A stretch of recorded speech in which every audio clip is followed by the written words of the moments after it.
O Vasco empata com o Internacional em Porto Alegre, com polêmica de arbitragem. A gente vai falar sobre isso aqui. O Vasco soltou nota oficial sobre o caso e, claro, vamos falar bastante sobre as escolhas do técnico Fernando Diniz, Pablo Verratti e muito mais. Depois da vinheta, você deixa seu like, se inscreva no canal. Agora, solta a vinheta.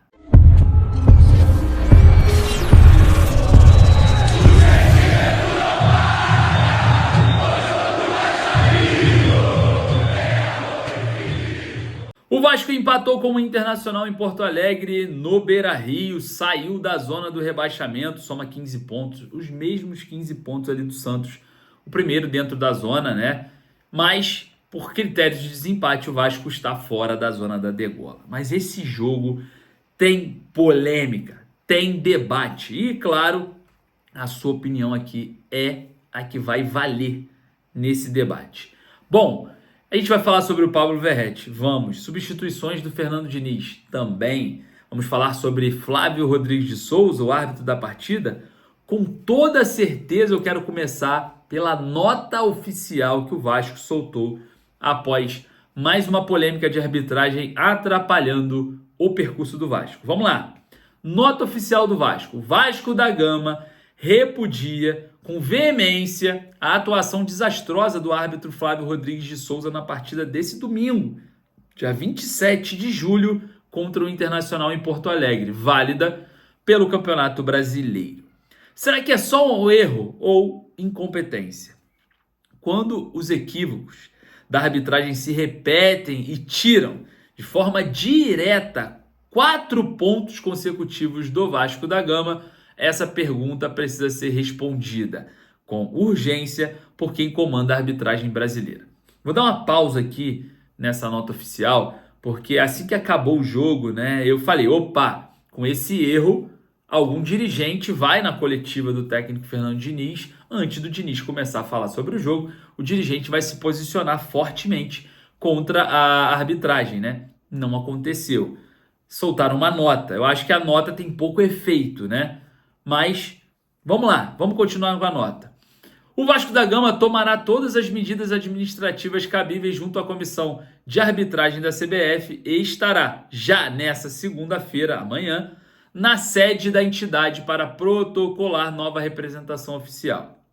O afastamento do árbitro Flávio Rodrigues de Souza deve ser imediato, ou iremos continuar acumulando um histórico de decisões polêmicas e recorrentes prejuízos a clubes e ao bom andamento do campeonato.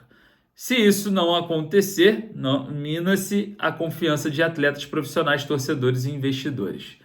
O Vasco da Gama não aceitará calado, vai cobrar explicações, mudanças e responsabilidade, porque o futebol se decide na bola e não no apito. O Vasco soltou essa nota oficial, eu confesso para você, é pouco, tem que se posicionar na mídia, tem que falar, tem que expor ali, até porque uma nota não tem cara, não tem satisfação, a gente precisa ter expressão, né? Pra gente entender o que está acontecendo. Então, a gente espera que o Vasco se posicione oficialmente através ou do Carlos Amodeu, que é o CEO da SAF, ou o presidente Pedrinho, ou o diretor técnico Felipe. Alguém precisa falar abertamente ao torcedor vascaíno. Uma nota oficial, para mim, é muito pouco.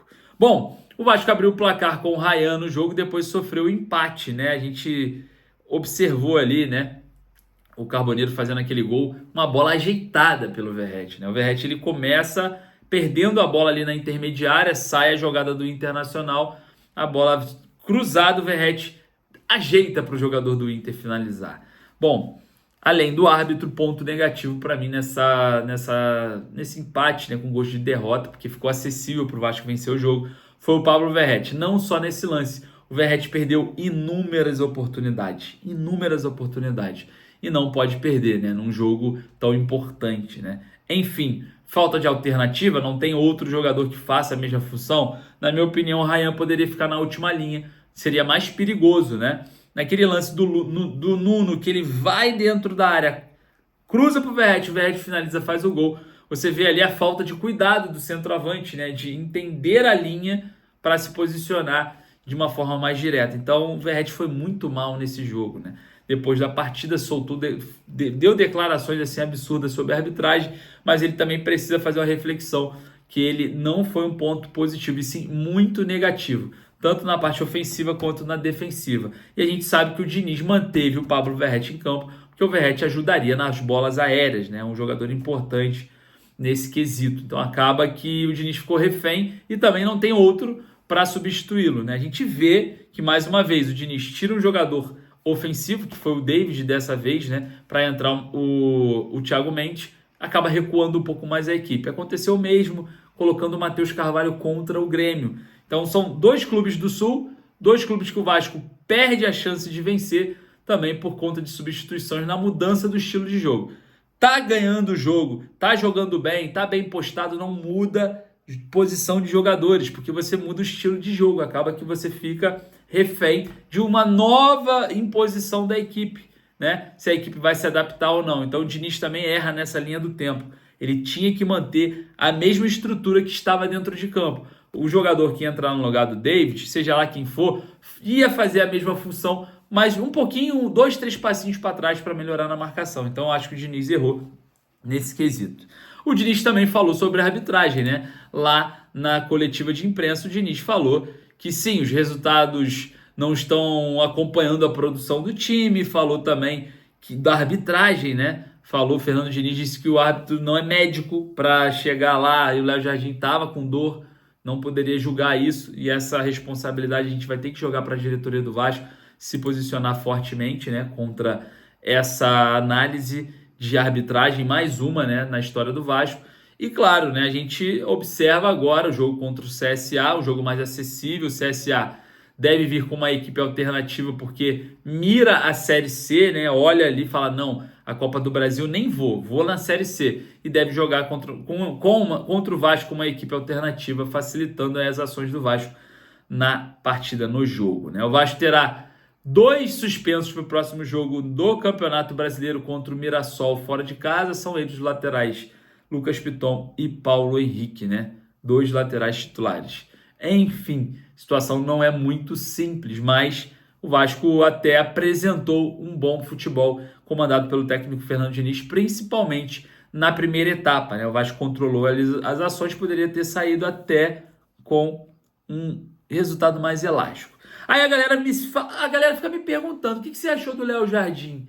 Pô, o Léo Jardim, cara, eu vou falar pra você, ali tem 2 pontos. Eu não consigo colocar 100% de culpa no Léo Jardim, porque isso é algo do futebol brasileiro e é recorrente, não acontece, né? É recorrente que os goleiros façam essa cera, o árbitro acrescenta tempo no acréscimo, mas não expulsa. Então é uma das particularidades, é um evento novo praticamente, né, essa expulsão. Então, se a gente for observar esse cenário, dá para aliviar para o Léo Jardim, mas, mais uma vez eu venho falar, o futebol é um esporte sensitivo. O que isso quer dizer? Que a gente tem um ser humano que olha a ação, julga a ação diante da sua interpretação natural. Então é um esporte sensitivo. O Léo Jardim, ele não transpareceu lesão, né? Ele sentou ali, claramente ele transparece o antijogo, né? Ele fica ali postado, fala que tá com dor, mas em nenhum momento ele transpareceu isso.